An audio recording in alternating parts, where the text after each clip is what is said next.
The debate about exporting U.S. crude oil took an interesting twist this week, resulting from remarks by the U.S. Energy Secretary. My guest today is Chad Mabry. He is an E&P analyst at MLV Co. Chad, thanks so much for being here with us. Thanks, Joe. So Chad, Ernest Moniz earlier this week in Seoul said, quote, "The nature of the oil we're producing may not be well matched to our current refinery capacity," which set the entire energy world on fire, at least here in the United States. What do you make of these comments?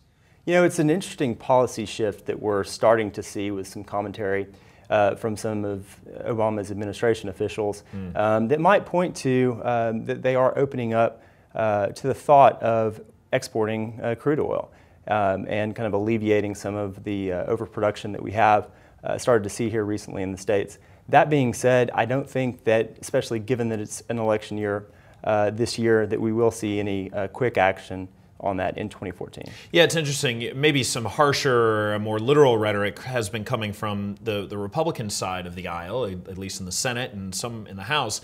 And now the Obama administration does seem to be hinting at this. But one of the things you've looked at is that a lot of energy companies do have a workaround of sorts. In other words, they're exporting other products right now that they're having some success with. That's right, and I think that's a good point to look at here going forward. Is a lot of the production growth that we've seen from some of the major plays, the Bakken, the Eagle Ford, is on the lighter kind of sweet side, whereas, as the Secretary pointed out, our refineries are configured for more of the heavy sour crude. And I think that what we'll see if we don't see an all-out crude export,